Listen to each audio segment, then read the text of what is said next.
తరలి రాదతనే వసంతం తనదరికి రాని వనాల కోసం మాటే రాని చిన్నదాని కళ్ళు పలికే ఊసులు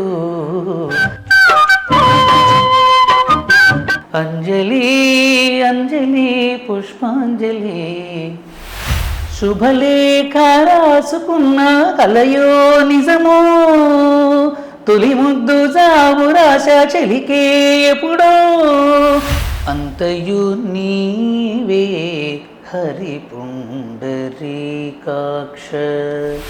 జగడపు చనబుల జాజరా సగినల మంచపు జాజరా జగడపు చనబుల జాజరా వేడుకొందామా వెంకటగిరి వెంకటేశ్వరుని వేడుకొందామా నీలకంధరా దేవా దీనబాంధవా పలుకే బంగారమాయే పిలచిన పలుకవేమి కలలోని నామస్మరణ మరువచకని తండ్రి పలుకి.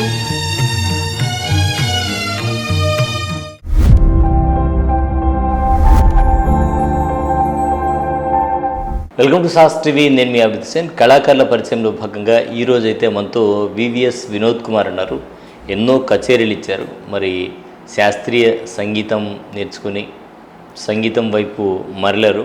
అయితే సినీ నేపథ్యం విషయంలో అడిగితే మాత్రం నేను అటువైపు వెళ్ళదలుచుకోలేదు అని క్లియర్గా చెప్పేస్తూ ఉన్నారు. వారితో ఈరోజు మాట్లాడదాం. నమస్తే సార్, వెల్కమ్ టు స్టూడియో. నమస్కారం సార్. సో శాస్త్రీయ సంగీతంలో మీరు నేర్చుకున్నది ఏంటి ఇప్పటి వరకు?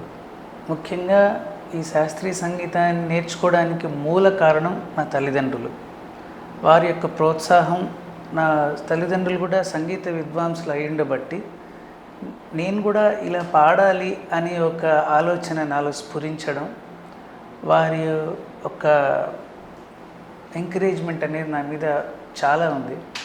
ఆ విధంగా నేర్చుకుంటూ బేసిక్స్ వారి దగ్గర నేర్చుకుంటూ తర్వాత వరలక్ష్మి గారు అనేటటువంటి నా ప్రథమ గురువు గారు ఆవిడ, వారి దగ్గర సంగీతంలో చేరడం మొదలైంది నా ప్రయాణం.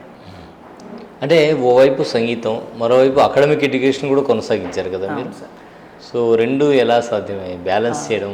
అంటే సంగీతమే నా జీవితానికి మూలాధారం అనడానికి ముఖ్య కారణం మా నాన్నగారు నా 10వ సంవత్సరంలో కాలం చేశారు.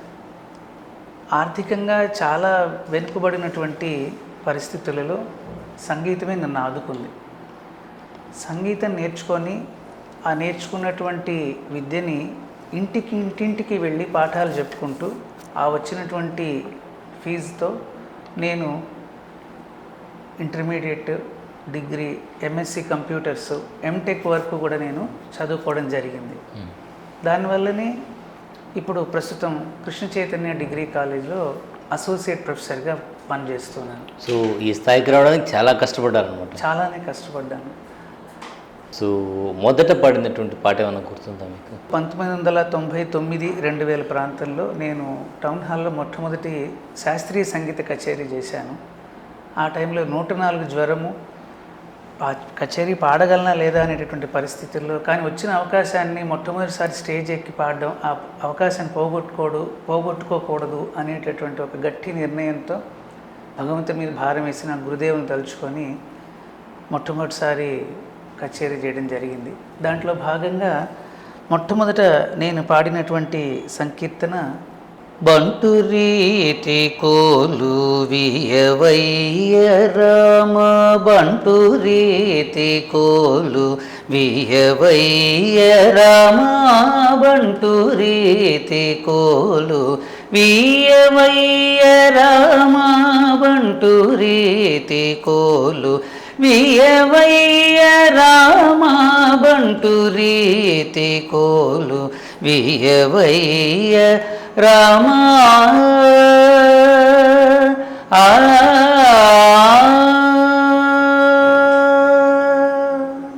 ఈ సంకీర్తనతో నా సంగీత ప్రయాణం మొదలైంది.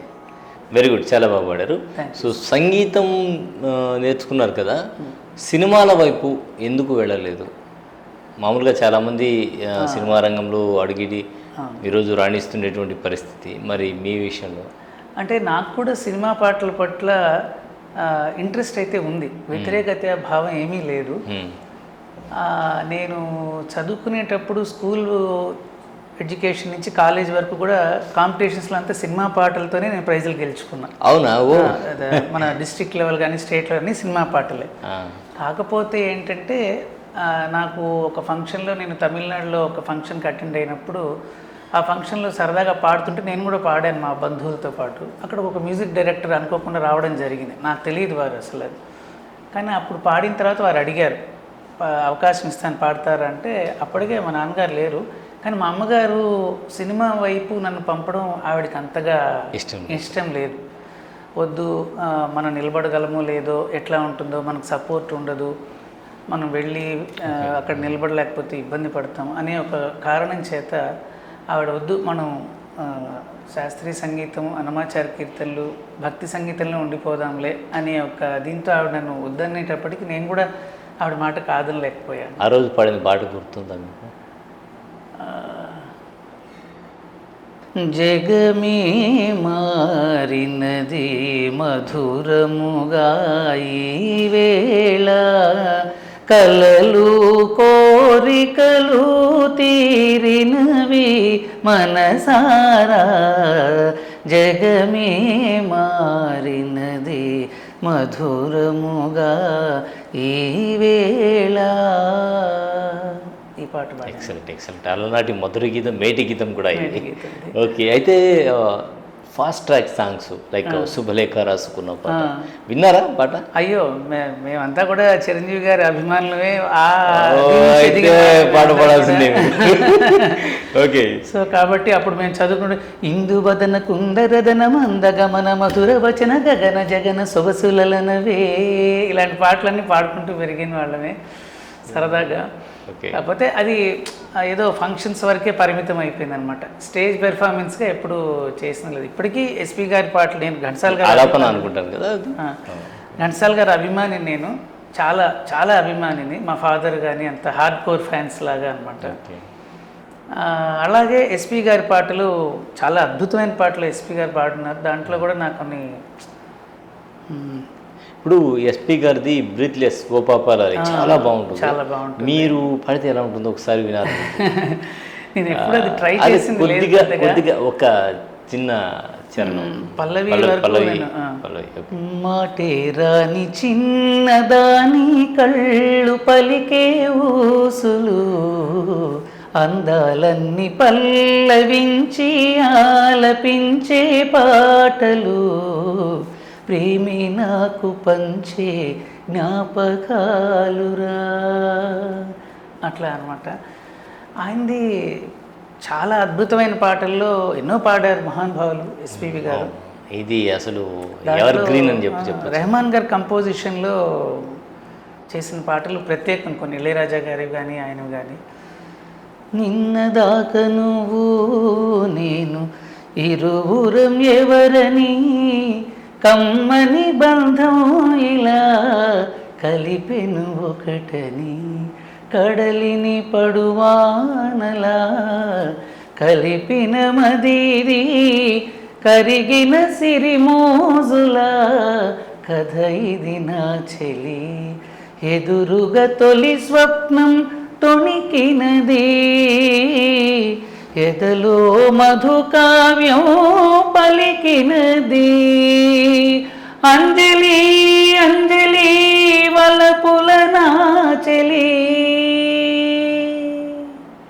ముద్దైన పెదవులకు మోహాంజలి, కలహంస నడకలకు గీతాంజలి, కలగాని నగవులకు కవితాంజలి, అంజలి అంజలి పుష్పాంజలి, అంజలి అంజలి ప్రేమాంజలి. అదిరిపోయింది, మామూలుగా కాదు, ఒక రేంజ్లో. సో నేను అడిగిన పాట పడలేదు మీరు, సో లేఖ రాసుకున్నా. చిరంజీవి గారి సాంగ్స్లో నాకు బాగా నచ్చినటువంటి పాట అది. ఆ బ్యాక్గ్రౌండ్స్ కానీ అదంతా అదిరిపోతుంది. ఒకసారి కావాలంటే మీరు కెన్ ఐ లిరిక్స్ చెక్ చేసుకోవచ్చు. ఎస్, మీకు ఆఫర్ అయితే ఇస్తాం. సో శాస్త్రీయ సంగీతానికి సంబంధించి ఒక కళాకారుని తీసుకొచ్చి సరదాగా పాట పాడిస్తున్నారు అనుకోబాకండి. సో అవి కూడా పాడతారు, అవి కూడా పాడిద్దాం. శుభలేఖ రాసుకున్న కలయో నిజమో, తొలి ముద్దు జాబు రాశ చెలికే ఎప్పుడో, శారద మల్లెల పూల జల్లే వెన్నెల నవ్వులలో, శ్రావణ సంధ్యను రంగరిస్తా కన్నులతో, శుభలేఖ రాసుకున్న ఎదలో ఎప్పుడో, తొలి ముద్దు జాబు రాశ చెలికే ఎప్పుడో. మ్యూజిక్ కూడా సూపర్ ఉంటుంది, చాలా యాప్ట్ ఉంటుంది, అదిరిపోతుంది. సో ఇక శాస్త్రీయ సంగీతం అలాగే మీ గురించి మాట్లాడుకుంటూ ఉన్నాం. సో మీ కెరీర్లో ఎప్పుడన్నా పాటలు పాడడానికి వెళ్ళినప్పుడు కానీ కచేరీలు చేసేటప్పుడు కానీ ఎక్కడన్నా ఇబ్బందులు పడ్డ సందర్భాలు ఉన్నాయా? ఇబ్బందులు పెట్టిన సందర్భాలు ఏమైనా ఉన్నాయా? మొదట్లో మనం ఎదిగే క్రమంలో కొన్ని ఇబ్బందులు ఖచ్చితంగా ఉంటాయి. ఇప్పుడు కూడా కొన్ని ఇబ్బందులు ఉంటాయి, కానీ అప్పటితో పోలిస్తే కొంచెం పర్లేదు. అంటే ఇటు ఎవరో వస్తున్నారు, మనం అవకాశాల కోసం మనం వెళ్ళి అడిగి పాడేటప్పుడు సాధారణంగా ఏదో వచ్చారులే పాడుకొని వెళ్ళిపోతారులే అన్నట్టుగా ఉంటారు. అక్కడ మౌలిక సదుపాయాలు కానీ మైక్స్ అడ్జస్ట్మెంట్స్ కానీ ఇవన్నీ ప్రాపర్గా లేకపోవడం మొదట్లో చాలా ఇబ్బందులకు గురి చేసింది. కొద్దిగా పేరు వచ్చిన తర్వాత నుంచి గట్టిగా చెప్పడం మొదలుపెట్టాను ఆర్గనైజర్స్కి. అంటే డబ్బు ప్రధానం, డబ్బు అవసరమే, కానీ అదే ప్రపంచం, అదే అక్కడ మైక్ సరిగా లేకపోతే మన పర్ఫార్మెన్స్ అంతా. ఏ ఆర్టిస్ట్కైనా కూడా మైక్ అనేది ప్రాణం. ఇక్కడ మైక్ అనేది సరిగ్గా లేనప్పుడు మనం ఎంత అద్భుతంగా పాడినా కూడా ఆడియన్స్కి రీచ్ అవ్వదు. అందుకని మా గురువుగారి దగ్గర నుంచే ఇలాంటి అంశాల మీద ఎక్కువ పట్టు సాధించడానికి కారణం బాలకృష్ణ ప్రసాద్ గారి దగ్గర. సో మీకు బాగా ఇష్టమైనటువంటి గాయకుడు శాస్త్రీయ సంగీతానికి కావచ్చు, లేకపోతే సినీ ఇండస్ట్రీలో కావచ్చు? మొట్టమొదట నా గురువులు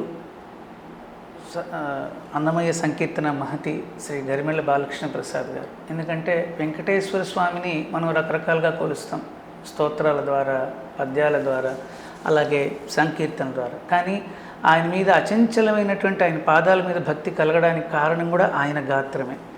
సాక్షాత్తు అన్నమయ్య మళ్ళీ పుట్టాడు అనేదానికి నిదర్శనమే గరిమెళ్ళ బాలకృష్ణ ప్రసాద్ గారు. వారి గాత్రం ఎప్పటికీ కూడా ఆల్ టైమ్ ఫేవరెట్ నాకు. అదేవిధంగా ఘంటసాల గారు, ఎస్పి బాలసుబ్రహ్మణ్యం గారు, యేసుదాస్ గారు, వీళ్ళ అట్మోస్ట్ టాప్ మోస్ట్.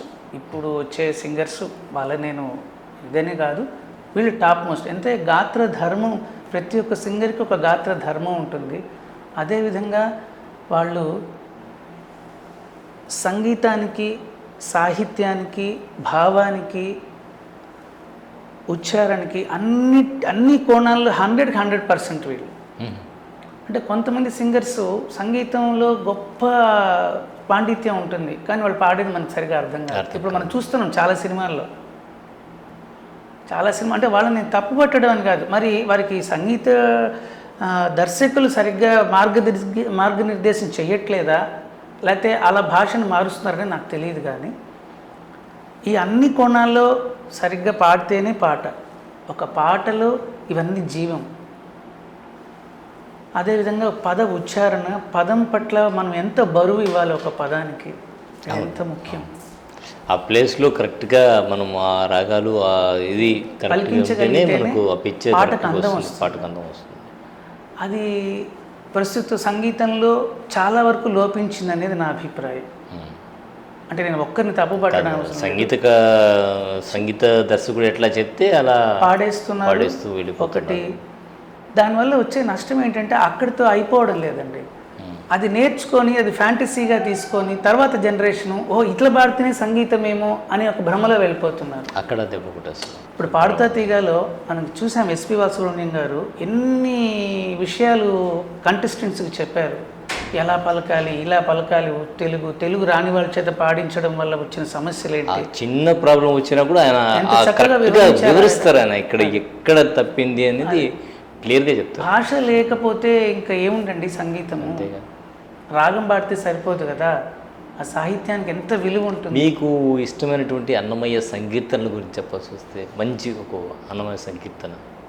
అంతయు నీవే హరిపుండరీకాక్ష, ఇంత అద్భుతమైన కంపోజిషన్ హనుమాచార్య వారు రాశారు. మా గురువుగారు కంపోజ్ చేసి వారే పాడారు. ఇది హిందోళ రాగంలో స్వరపరిచారు ఆయన. అంతయు నీవే హరిపుండరీకాక్ష, అంతయు నీవే హరిపుండరీకాక్ష,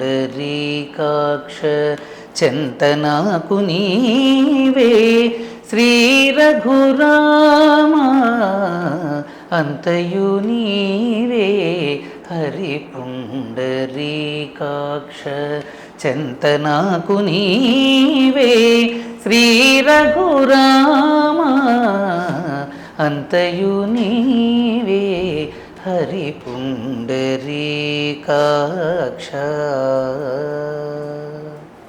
సో సాధారణంగా మీరు కచేరీలకి అవి వెళ్తూ ఉంటారు కదా, అక్కడ అట్మాస్ఫియర్ ఏ విధంగా ఉంటుంది మీరు వెళ్ళినప్పుడు?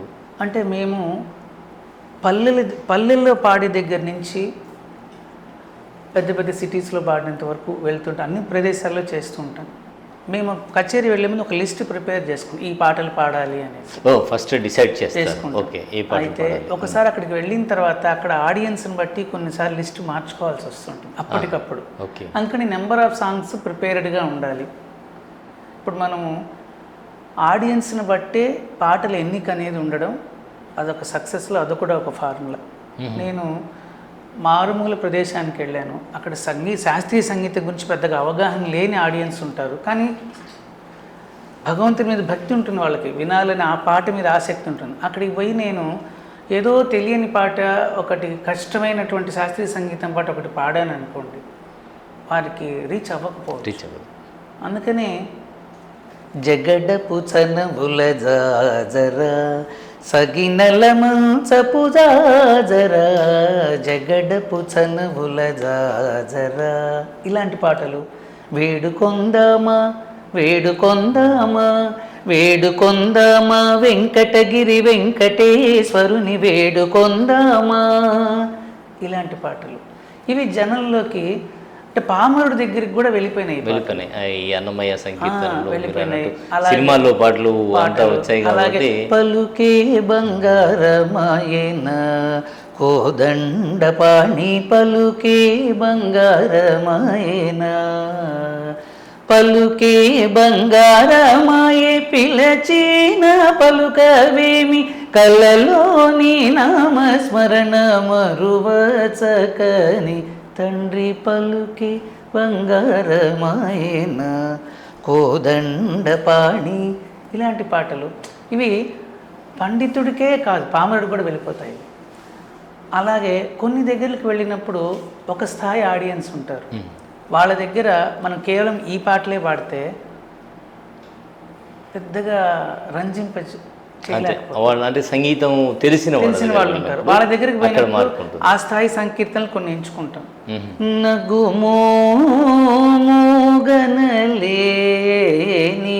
నాజాలి తెలిసి, నగుమోగనలేని నాజాలి తెలిసి, నన్ను బ్రోవగ రాధా శ్రీ రఘువర నీ, నగుమోగనలేని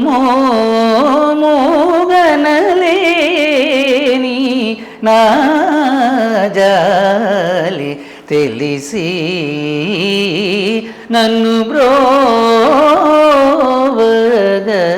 రాధ శ్రీ రఘువర నగుమోగనలేని, అట్లా ఇలాంటివి పాడినప్పుడు వాళ్ళకి మనం మంచి ఆర్టిస్ట్ వచ్చాడు, మంచి సింగర్ వచ్చాడు, బాగా పాడుతున్నాడు అనే ఒక వాళ్ళకి అర్థమవుతుంది, మన టాలెంట్ అనేది వాళ్ళకి అర్థమవుతుంది. అంటే అందుకని ఆర్టిస్ట్ బహుముఖ ప్రజ్ఞాశాలిగా ఉండగలగాలి. ఓకే, సబ్జెక్టు అన్నీ ఉండాలి, అన్ని దీంట్లో కూడా రాణించినట్టు ఉండాలి. అంటే ఇప్పుడు మీరు అన్నట్టు గ్రామీణ ప్రాంతాలకు అలా వెళ్ళినప్పుడు అక్కడ ఏమన్నా స్టేజ్ షోస్ చేసేటప్పుడు సమస్యలు ఎదురవుతాయి ఏమన్నా? సమస్యలు అంటే ఆడియన్స్ నుంచి కావచ్చు. ఆడియన్స్ నుంచి వారు ఎక్కువగా మేము చేసిన ఇప్పుడు ఇంకా కొంచెం తగ్గింది, కానీ ఇదివరకు ఒక 10-15 ఏళ్ల క్రితం అయితే ఎక్కువగా సినిమా భక్తి పాటలే పాడతామని తెలుసు వారికి, కానీ సినిమా పాటల్లో ఉన్న భక్తి పాటలు పాడమని కోరేవారు. ఓకే. ఇప్పుడు సపోజ్ ఉదాహరణకి శివరాత్రికి వెళ్ళాము, శివరాత్రి కచేరీ చేసేటప్పుడు ఒక్క పాట ఘంటసాల గారితో పాడని అని అడుగుతారు. అంటే ఘంటసాల గారి అభిమానులు ఉంటారు మరి ఎప్పటికీ అన్నట్టుగా. ఇటువంటి సినిమాల నుంచి వారి గాత్రం అజరామరం కాబట్టి గానగంధర్వులు. నీలకంధరా దేవా దీన బాంధవా నన్ను గావరా సత్యసుందరా స్వామి నిత్య నిర్మలా పాహి సత్యసుందరా స్వామి నిత్య నిర్మలా పాహి నీలకంధరా దేవా దీన బాంధవా నన్ను గావరా అని ఒక్క సంకీర్తన పాడగానే ఇంకా వారు ప్రతి ఒక్కటి ఘంటసాల గారి పాటలే పాడమని, కృష్ణాముకుందామురారి కావచ్చు, శివశంకరి కావచ్చు, ఇలాంటి పాటల మీద ఎక్కువగా వాళ్ళు ఫోకస్ పెట్టి అడిగేవారు. అయితే ఒకటి ఆర్కెస్ట్రాతో అన్ని రిహార్సల్స్ పక్కాగా చేసుకున్న పాటల్ని స్టేజ్ మీద. అంటే రిహార్సల్స్ అన్నారు కాబట్టి ఎంత సమయం చేస్తారు మామూలుగా రిహార్సల్స్ ఒక పాటకి? దాదాపుగా ఎలా ఉంటుంది? కొన్ని రోజులు జరుగుతుంది సార్.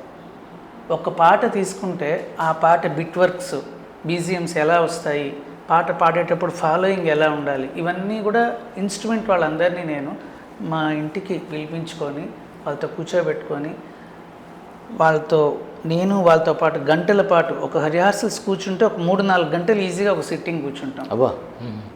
కేవలం 1-2 పాటలకే, మళ్ళీ ప్రోగ్రామ్ అంతటికీ కూడా కాదు. ఇట్లా 1-2 పాటలు 3-4 గంటల పాటు కూర్చొని చేసి మళ్ళీ వాళ్ళ ఇంటికి పోయి సాధన చేసుకొని మళ్ళీ నాకు రేపు వచ్చేది హోంవర్క్ లాగా నాకు మళ్ళీ ఇక్కడ చెప్పాలి. ఇంత చేసుకున్న తర్వాత స్టేజ్ మీద పెర్ఫామ్ చేయడం జరుగుతుంది. అయితే నాకు ఇన్ని సంవత్సరాల పాటు నేను ఆర్కెస్ట్రాతో చాలామంది సింగర్స్ ఆర్కెస్ట్రాతో ఇబ్బందులు పడుతుంటారు, కానీ నా విషయంలో నా ఎదుగుదలలో ఆర్కెస్ట్రా వారి భాగం కూడా ఎంతో ఉంది. దాదాపు ఒక 20 సంవత్సరాల నుంచి 2 ఆర్టిస్టులు నాతోనే ఉన్నారు. Okay, good. అంటే అంత లాంగ్ రన్ ఉండడం అనేది చాలా ఎక్కువ. వాళ్ళ పేర్లు కూడా చెప్తే చూస్తే సంతోషం. తబలా మీద వీరాస్వామి గారు, అదేవిధంగా కీబోర్డ్ మీద జయప్రకాష్ గారు.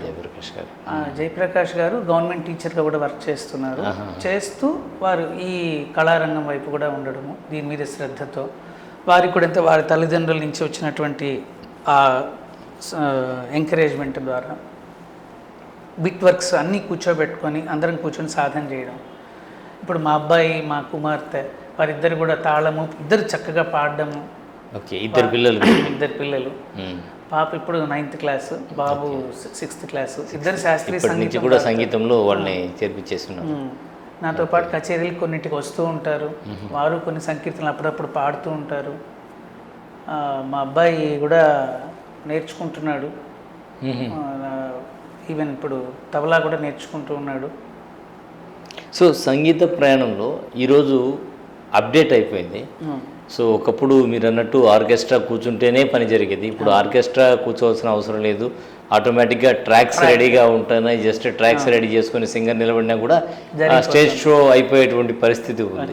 సో ఇక్కడ ఏమైనా ఇబ్బందులు ఏమైనా ఉన్నాయి? ఏఐ మ్యూజిక్లు, ట్రాక్స్, లేటెస్ట్ వచ్చినటువంటి ట్యూన్స్ వల్ల గతంతో పోలిస్తే ఇప్పుడు బెటర్ అంటారా, కాదంటారా? ఏది మంచిది అంటారు? అంటే కొత్త టెక్నాలజీని మన జీవితంలోకి మనం ఆహ్వానించడం అనేది మంచి పరిణామమే, దాన్ని తప్పని నేను చెప్పట్లేదు. కానీ ట్రాక్ సింగింగ్ అనేది సింగర్ని చేతులు ఇట్లా కట్టేసినట్టు ఉంటుందండి. అంటే ఇప్పుడు సపోజ్ మనం ఒక సంకీర్తన సాధన చేసుకున్నాం, ఇంట్లో స్టేజ్ మీద వెళ్ళి పాడాలి. గాయకుడికి ఎప్పుడు కూడా ఎలా ఉంటుందంటే ఎన్విరాన్మెంట్ని బట్టి ఒక్కొక్కసారి ఆనందంగా మంచి వాతావరణంగా ఉంటే ఒక పాటని సాధన చేసుకున్న దానికన్నా అద్భుతంగా పాడగలడు. ఓకే, అప్పుడు ఒకటి రెండు సంగతులు సొంతంగా అప్పటికప్పుడు స్ఫురిస్తాయి మైండ్లో. అలాంటివి లైవ్ ఆర్కెస్ట్రా ఉన్నప్పుడు మనం అలాంటి ప్రయోగాలు చేయగలం. చేయొచ్చు. ట్రాక్లో ఉన్నప్పుడు అంతా కూడా ఫిక్స్డ్, అది ఆ టైం వచ్చినప్పుడు మాత్రమే అది పాడాలి. మిగతా టైం నీకు ఏ పాడాలనిపించినా కూడా పాడడానికి లేదు. ఏం పాడాలో అంతవరకే పాడాలి.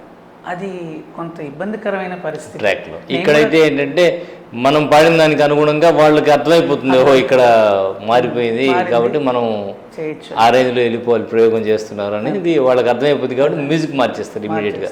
కానీ ఇక్కడ ఏఐలు మార్చడానికి కంటిన్యూగా ఫిక్స్డ్. సో ఇది డిఫికల్ట్ అంటే ఎంతైనా కూడా మాన్యువల్లే బెస్ట్. సింగర్కి ఫ్రీడమ్ ఉండదు, ఏముంది అది పాడేసి గమ్మునుండిపోవాల్సిందే. అది కొంచెం ఈ రకమైన కొత్తదనము ఆ జోష్ చూపించలేరు, మనకు ఉండేటువంటి జోష్ని చూపించడానికి ఎంతున్నా అంతవరకే మనకి ఏదో లిమిటేషన్ ఉంటాయి అన్నమాట ఎక్కువ. ఆ లిమిటేషన్స్ లేకుండా పాడగలిగితేనే కదా పాట. అంటే ఇన్ని సాంగ్స్ నేర్చుకున్నారు కదా, సో ఎన్ని నేర్చుకుంటారు మొత్తం పాటల విషయం తీసుకుంటే?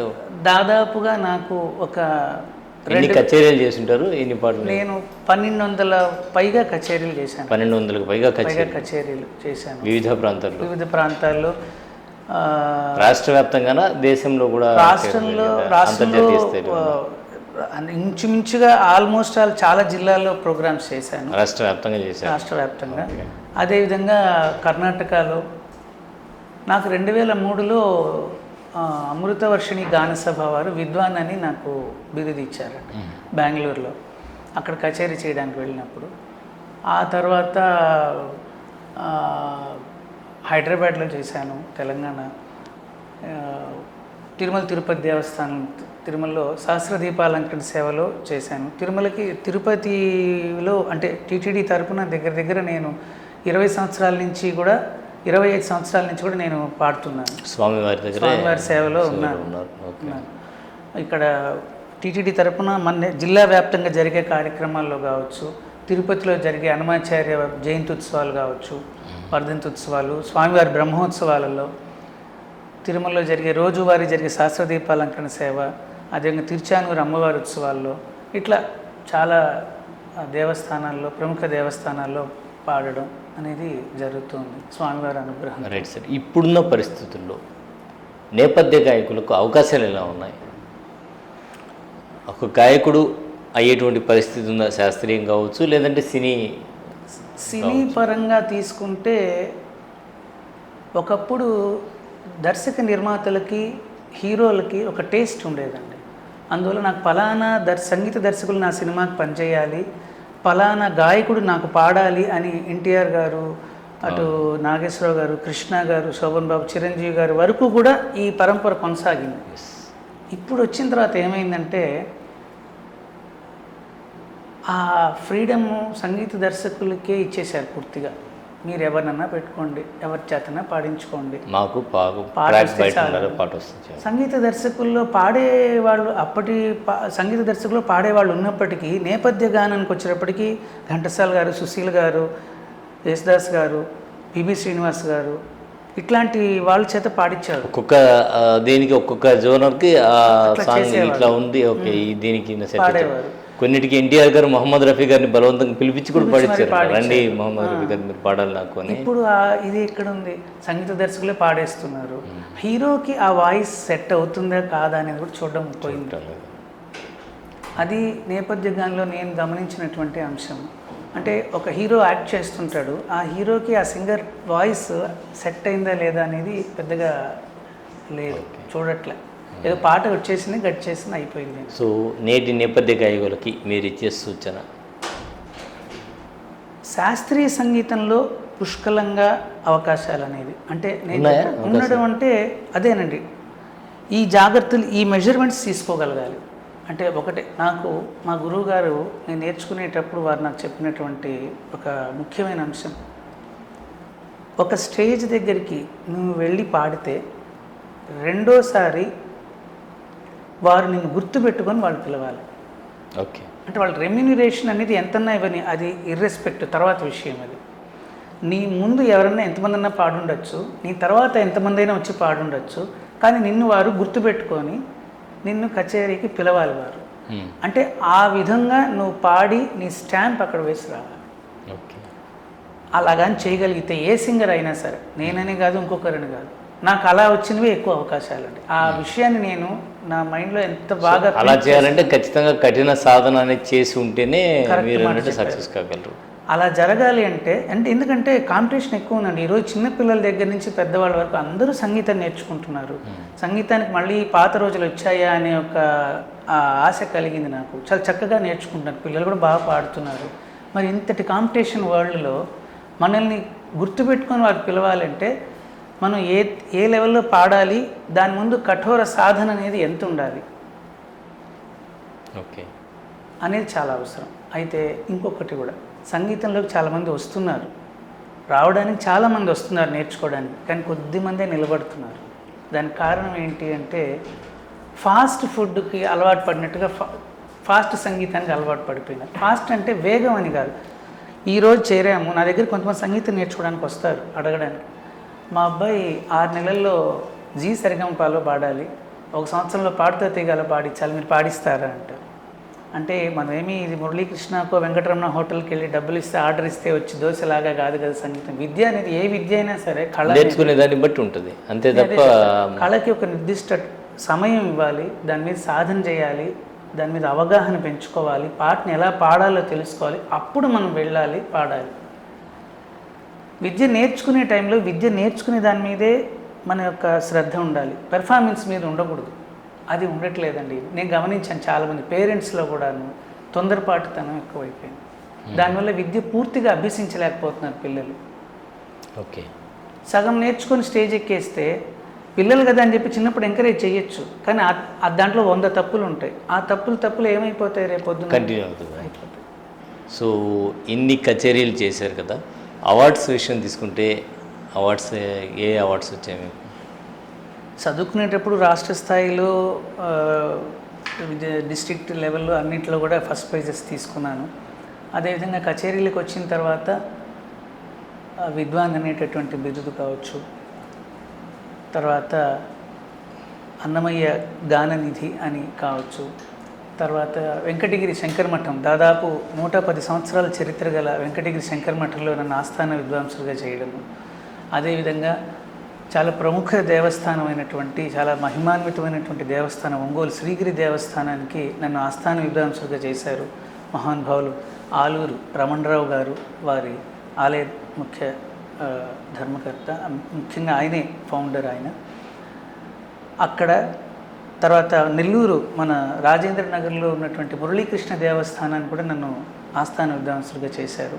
ఇలా కొన్ని అవార్డ్స్ ఇలా రావడం. సో మీ గురువు గారు మిమ్మల్ని మరి విద్వాంసుల్ని చేశారు, మీరు మీ శిష్యుల్ని రెడీ చేస్తున్నారా ఇప్పుడు? తప్పకుండా. నా పిల్లలు అదేవిధంగా నా దగ్గర నేర్చుకుంటున్నటువంటి వారు అటు మామూలు పిల్లల స్థాయి దగ్గర నుంచి పెద్దవాళ్ళ వరకు, స్కూల్లో చదువుకునే పిల్లలు నెల్లూరులో ఉంటూ, అదేవిధంగా అబ్రాడ్లో ఉన్న క్లాసెస్ తీసుకుంటున్నాను ఆన్లైన్లో. యూఎస్లో, యూకే, నెదర్లాండ్స్, సింగపూరు, కెనడా ఇట్లా నేర్చుకుంటున్నారు. అదేవిధంగా ఇక్కడ నేర్చుకుంటున్నటువంటి వారు రిటైర్డ్ పెద్దవారు 60 సంవత్సరాలు దాటిపోయి కలెక్టర్ ఆఫీస్లో చేసిన సుబ్రహ్మణ్యం గారు కావచ్చు, ప్రస్తుతం ఇండియన్ ఓవర్సీస్ బ్యాంక్లో క్లర్క్ క్యాడర్లో పనిచేస్తున్నటువంటి భార్గవి గారు కావచ్చు, మంచి సింగర్ ఆవిడ కూడా చక్కగా పాడతారు. వీరందరూ కూడా ఎంతోమంది చక్కగా శాస్త్రీయ సంగీతాన్ని నేర్చుకుంటూ ఉన్నారు. అది నాకు చాలా ఆనందంగా ఉంది. సో మీకు ఇష్టమైనటువంటి మ్యూజిక్ డైరెక్టర్? ఇళయరాజా గారు, ఏఆర్ రెహమాన్ గారు. ఇద్దరు. ఇష్టమైనటువంటి సింగర్? ఘంటసాల గారు, ఎస్పి బాలసుబ్రహ్మణ్యం గారు. ఇష్టమైన సినిమా? అంటే కొత్త వాటిల్లోనూ ఏదైనా పర్లేదు, మీ ఇష్టం. రుద్రవీణ, చిరంజీవి గారు. రుద్రవీణ. ఓకే, లాస్ట్లో రుద్రవీణ పాట పాడిచ్చేస్తుంది మీ చేత. తరలి రాదు దాని చాలా బాగుంటుంది పాట. సో ఈ పాటతో ఎండింగ్ చేద్దాం. ఇంకా ఇష్టమైన హీరోయిన్? పాతకాలంలో ఆల్ టైమ్ ఫేవరెట్ సావిత్రి గారు, తెలిసిన విషయమే. తర్వాత కాలంలో సౌందర్య గారు, కొంతవరకు నయనతార గారు అని చెప్పచ్చు. జీవితంలో పాడే అవకాశం వస్తే ఏ సింగర్తో, ఫీమేల్ సింగర్తో పాడతారు మీరు? చిత్ర గారు. చిత్ర గారితో. చాలా అద్భుతమైన సింగర్. ఇప్పుడు అప్కమింగ్ స్టార్స్ అయితే శ్రేయా ఘోషాల్, సునీత గారు, చాలా శ్రేయా ఘోషల్ గారు. శ్రేయా ఘోషాల్ గారు, ఓకే, చాలా అద్భుతమైన సింగర్ ఆవిడ కూడా. Right sir. చివరిగా మీరు అచీవ్ చేయాలి అనుకున్నటువంటి టార్గెట్ ఏమైనా ఉందా? ఒకటే అండి, మా గురువు గారి తర్వాత అన్నమయ్య సంకీర్తన అని కావచ్చు, ఏదైనా భక్తి సంకీర్తన కావచ్చు, ఏదైనా సరే వారి తర్వాత మళ్ళీ వీరి గొంతులో ఈ పాట చాలా బాగుంటుంది అని జనాల నోట నేను వినాలి. నేను వింటున్నాను ఇప్పుడు, అది ఇంకా బాగా ఎక్కువగా స్ప్రెడ్ అవ్వాలని కోరుకుంటున్నాను నేను. రైట్, తప్పకుండా ఆల్ ద బెస్ట్ సార్. చివరిగా రుద్రవీణ చిత్రం నుంచి ఆల్ టైమ్ ఫేవరెట్ అందరికీ కూడా తరలి రాదతనే వసంతం, తరలి రాదతనే వసంతం, తన దరికి రాని వనాల కోసం గగనాల దాకా అలసాగకుంటే మేఘాల రాగం ఇలా చేరుకోదా, తరలి రాదతనే వసంతం, తన దరికి రాని వనాల కోసం. అయితే ఇందాక మీరు మాటల్లో అన్నారు 10 మంది చేత బాగా పాడుతున్నారు, గురువు గారి తర్వాత ఆయనే అనిపించుకోవాలి అని. అలా ఇప్పటి వరకు అనిపించుకున్న సందర్భాలు కానీ ప్రముఖుల నుంచి ప్రశంసలు కానీ ఏమైనా ఉన్నాయా? చాలా సందర్భాల్లో అది నేను పొందాను సార్. అన్నమాచార్య ప్రాజెక్ట్ డైరెక్టర్, ఇదివరకు ఇటు డైరెక్టర్ మేడసాని మోహన్ గారు ఒకసారి నెల్లూరులోని టౌన్ హాల్లో కచేరీకి వచ్చినప్పుడు అన్నమయ్య జయంతి ఉత్సవాలు నిర్వహించారు మన నెల్లూరులో కూడా. అప్పుడు లాస్ట్లో నేను దాచుకోని పాదాలకు అనే ఒక సంకీర్తన పాడాను, కచేరీ చివరిగా అనమాట. ఇంకా వారు ఇంకొక అరగంటలో నా ప్రోగ్రాం ముగుస్తుందనగా వచ్చారు, ఎందుకంటే నా తర్వాత వారి ప్రవచనం ఉంది. ఓకే, అనుకోకుండా అలాంటి మహానుభావుల దగ్గర నేను వారికి నా పాట వినిపించే అవకాశం నాకు దొరికింది. వారు పాడినప్పుడు, ఎందుకంటే మా గురువు గారు మేడసాని మోహన్ గారు కలిసి ఎన్నో కచేరీలు చేస్తున్నారు, వీరి సంగీతం వారి ప్రవచనం కలిసి. అట్లా వారు మేడసాని మోహన్ గారు మళ్ళీ నాకు బాలకృష్ణ ప్రసాద్ గారిని స్టేజ్ మీద చూస్తున్నట్టుగా ఉంది, అంత ఆనందంగా ఉంది, నెల్లూరులో ఇంత మంచి కళాకారులు ఉన్నారా అని వారు ప్రశంసించినప్పుడు నాకు చాలా ఆనందం అనిపించింది. అప్పటికే నేను వారి దగ్గర శిష్యరికం చేస్తూ ఉన్నాను, చెప్పాను ఇదంతా మా గురువుగారి అనుగ్రహమే, వారి దగ్గర శిష్యరికం చేసిన ఫలితమే అని చెప్పేసి. అలా అన్నమాట. అలా చాలామంది మా గురువుగారి అభిమానులు కావచ్చు నా కచేరీలకు వచ్చినప్పుడు వారికి ఆయన గొంతు తర్వాత మళ్ళీ ఈ పాట ఈయన గొంతులో చాలా బాగుంది, వినాలనిపిస్తోంది అని నా పాట అడిగి మరి 1-2 సార్లు పాడించుకోవడం. ఒకసారి ఆ పాట దాచుకో నీ పాదాలకు తగని చేసిన పూజలివి, దాచుకో నీ పాదాలకు తగని చేసిన పూజలివి, పూచి నీ ఈ రీతి రూప పుష్పములు ఇవి అయ్యా, దాచుకో నీ పాదాలకు తగని చేసిన పూజలివి, పూచి నీ కీర్తి రూప పుష్పములు ఇవి అయ్యా, దాచుకో నీ పాదాలకు తగని చేసిన పూజలివే.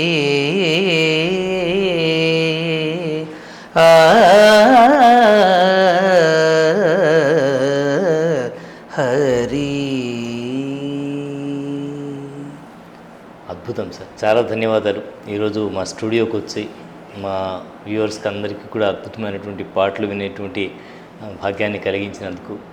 సో ఇది కళాకారుల పరిచయంలో భాగంగా ప్రత్యేక కార్యక్రమం. మరో ప్రత్యేక కార్యక్రమం మళ్ళీ కలుద్దాం. అంతవరకు సెలవు. నమస్కారం. నమస్కారం సార్.